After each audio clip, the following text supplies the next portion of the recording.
Bruce Lee kick, you don't shake your eyes. Because when you shake your eyes, you cannot see Bruce Lee kick. You know how fast? Le secret du maître. Le coup d'arrêt d'Ip Man. Face au coup de pied de Bruce Lee, il est impossible de ne pas cligner des yeux. Car si vos yeux bougent, vous ne pouvez pas le voir frapper. Bruce Lee était reconnu comme le point le plus rapide de l'histoire des arts martiaux, avec des coups de pied fulgurants, le point d'un pouce, one inch punch, et une vitesse intouchable. Pourtant, son propre sifu, le légendaire Ip Man, aurait affirmé pouvoir arrêter net Bruce Lee avec un seul doigt. Pas de blocage, pas de jeu de jambes élaboré, juste un doigt, et le dragon gelé sur place. S'agissait-il d'une vantardise audacieuse, d'une simple arrogance, ou du secret le plus meurtrier du Wing Chun, délibérément caché pendant des siècles?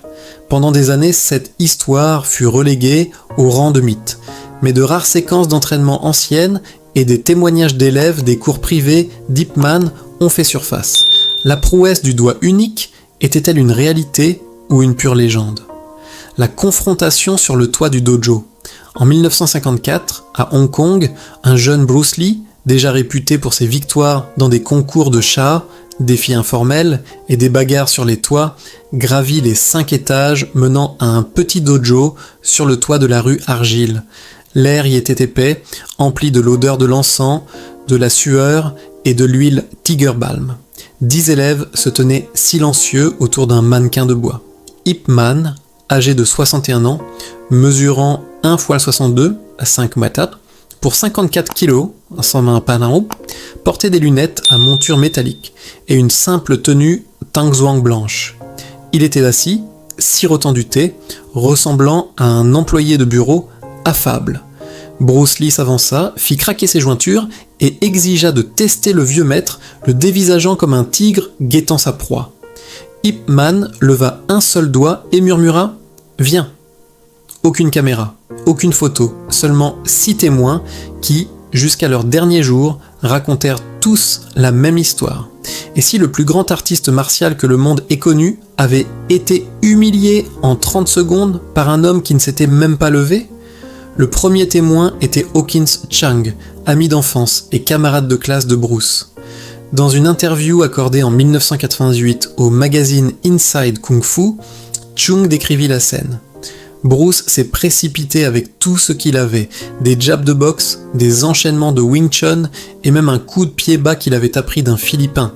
Son sifu est resté assis, un doigt a touché le poignet de Bruce, a redirigé la ligne et soudain l'équilibre de Bruce a disparu. Il a trébuché vers l'avant, le doigt a glissé vers son coude, puis son épaule, puis sa gorge. Bruce s'est figé comme une statue. Ip Man n'a jamais bougé de son tabouret. Il a juste souri et a dit « Encore ». Bruce attaqua 5 autres fois. À chaque tentative, le même doigt l'arrêta net. Après la 6e fois, Bruce s'effondra à genoux et implora d'être accepté comme étudiant. Son visage était livide. Le deuxième témoin fut Moyat, le disciple le plus âgé d'Ip Man. Dans son livre de 2001, Wing Chun Trilogy, Moyat écrivit « Bruce avait une vitesse et une puissance incroyables, même à 14 ans, mais la vitesse ne sert à rien si vous perdez la ligne centrale. Le doigt d'Ip Man contrôlait la ligne coup d'épaule. Une fois cette ligne brisée, tout le corps s'écroule. Les coups de poing de Bruce n'ont jamais pu se développer parce que sa structure était rompue avant que son poing n'ait parcouru 15 cm. Ça ressemblait à de la magie, mais c'était de la pure physique. Le 3e témoin fut Ip Chun, le fils aîné d'Ip Man. Dans un documentaire de 2018, Ip Man, The Final Fight, il raconta « Mon père ne voulait pas embarrasser le garçon, alors il est resté doux. Un doigt sur le sternum a suffi.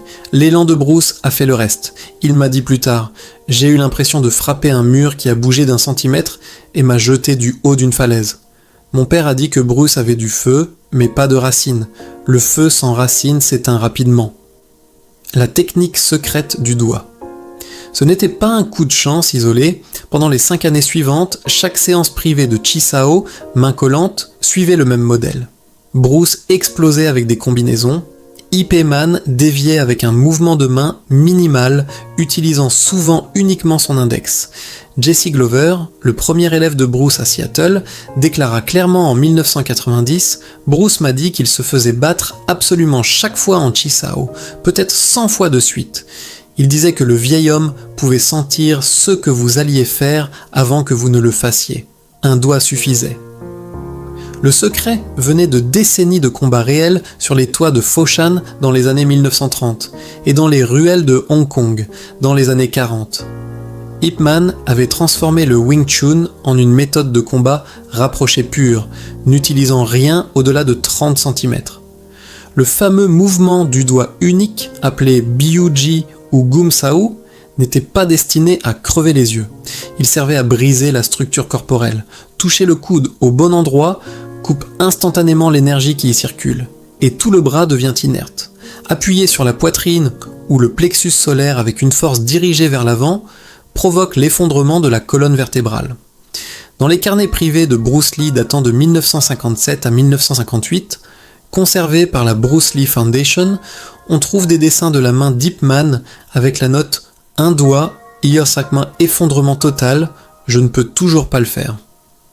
À cette époque, Bruce commençait déjà à apporter des modifications, ajoutant des pas de boxe et des coups de pied longs. Ip Man ne s'y opposa jamais. Ip Chun écrivit plus tard: mon père disait « Si je possède le genou, le coup de pied n'arrivera jamais ». Des années plus tard en Amérique, Dan Inosanto aperçut sur le bureau de Bruce un petit mannequin de bois d'entraînement avec un seul doigt dressé. Bruce le tapota et dit « C'est le vieux, toujours plus rapide que moi ». La preuve la plus accablante. La preuve la plus accablante fut filmée en 1967, 5 ans avant la mort d'Ip Man. Bruce, alors âgé de 27 ans et en plein tournage de The Big Boss, revint à Hong Kong pour une démonstration privée. L'étudiant Chu Chong-tin filma secrètement 42 secondes avec une caméra 8 sur mm. La séquence, vue par un cercle très restreint de personnes avant d'être scellée, montre un Ip Man frêle, le cancer ravageant déjà son corps, assis sur un tabouret. Bruce attaque à pleine vitesse avec des coups de pied latéraux, des finger jabs et des crochets. Chaque frappe est redirigée par un seul doigt. À la 38e seconde, Ip Man donne un léger coup de son majeur dans le plexus solaire de Bruce. Bruce s'effondre sur un genou, riant d'incrédulité, puis s'incline profondément. 5 maîtres qui virent l'enregistrement, dont Wong Chun Leung et Ted Wan, déclarèrent tous la même chose. Bruce avait l'air d'un débutant. Même les propres mots de Bruce Lee le trahissent. Dans une lettre jamais publiée de 1971 à son ami James Yim Lee, Bruce écrivit « Je pensais avoir surpassé le vieux, puis je suis retourné en 67, et il me possédait toujours avec un seul doigt. J'ai réalisé que la vitesse et la puissance ne valent rien sans une racine. Je poursuis toujours son ombre. » Cette lettre fut vendue à un prix élevé lors d'une vente aux enchères Hong Kong en 2022. Ip Man mourut le 2 décembre 1972. Bruce arriva quelques heures trop tard. Selon Ip Chun, Bruce s'agenouilla près du corps et murmura « Sifu, je comprends enfin le doigt ». 3 mois plus tard, Bruce Lee s'effondrait lors d'une session de doublage et mourut à l'âge de 32 ans. Le dragon était parti. Le grand maître silencieux qui n'a jamais fait un seul film avait déjà gagné le seul combat qui comptait, et il l'avait fait assis avec un seul doigt. Le fantôme qui n'a jamais perdu, la légende d'Ip Man. Ip Man, né Ip Kaiman, vit le jour le 1er octobre 1893 à Foshan, province du Guangdong, pendant les dernières années de la dynastie Qing. La famille Ip possédait la moitié de Foshan. Magasins de soie, fours à porcelaine, et même des rues entières de portaient leur nom. Le jeune Ip Kaiman grandit dans un immense manoir avec des serviteurs et des tuteurs privés. À l'âge de 6 ans, il commença le Wing Chun avec Chan Washun, un gros changeur d'argent qui enseignait à une poignée d'enfants dans la salle ancestrale de la famille Ip. Chan mourut quand Ip avait 12 ans, mais non sans avoir d'abord envoyé le garçon à Hong Kong pour s'entraîner avec Long Bik, le fils du grand Long Yan. Sous Long Bik, l'adolescent Ip apprit les techniques douces, rapprochées et collantes qui le rendirent plus tard intouchable. À 16 ans, Ip s'inscrivit au St. Stephen's College, une école britannique d'élite à Hong Kong. Grand, mince, impeccablement vêtu de costumes occidentaux, il ressemblait à un érudit plutôt qu'à un combattant. Pourtant, il excellait dans les duels sur les toits. En 1910, à 17 ans, Ip accepta un combat contre un maître de kung-fu de 35 ans qui se moquait du Wing Chun, le qualifiant de boxe de femme. Le combat dura 8 secondes. Des témoins oculaires racontèrent qu'Ip s'était glissé à l'intérieur de la posture de l'homme, avait touché le coude avec 2 doigts et l'assaillant s'était effondré comme une marionnette brisée. Jusqu'en 1949, Ip ne perdit jamais un duel documenté. Les estimations variant de 60 à plus de 300 combats privés sans règle, il brisa des bras, des clavicules et des égaux sans jamais s'en vanter. Les survivants disaient simplement « Touchez Ip Man et vous êtes déjà vaincu ». Guerre, exil et renaissance. Dans les années 1920, à Foshan, marié à Chung Wing-sing et père de 2 fils, Ip Man devint une légende vivante. Il ferma les affaires familiales et vécut des rentes ancestrales, n'enseignant le Wing Chun qu'à un cercle restreint de disciples dans le temple ancestral. L'occupation japonaise, en 1937, changea tout. Quand les envahisseurs incendièrent une partie de la ville, Ip refusa d'enseigner à la police collaborationniste. Il s'enfuit dans les montagnes, travaillant comme mineur de charbon, tout en entraînant secrètement des combattants de la résistance. Après la guerre, il revint dans un Foshan en ruine. En 1949, alors que les troupes de Mao entraient dans la ville, il prit la décision la plus difficile de sa vie. Il laissa derrière lui sa richesse, son statut et sa famille. Il monta à bord d'un ferry pour Macao avec seulement les vêtements qu'il portait. Chung Wing-sing et les enfants restèrent. Il ne reverrait plus jamais sa femme. Le maître sans argent, arrivé à Hong Kong en 1950, Ip Man était un réfugié de 56 ans, sans argent, sans relation dans l'opéra cantonais et avec les premiers symptômes d'un cancer de la gorge. Il commença à enseigner le Wing Chun dans un minuscule appartement à Sham Shui Po. Les étudiants dormaient par terre, s'entraînaient sur le toit et payaient ce qu'ils pouvaient. En 4 ans, l'école sur le toit devint la plus crainte de la colonie. Les maîtres rivaux envoyaient des challengers des styles Ongar, Shaugar et Grue Blanche. Aucun ne tenait plus d'1 minute.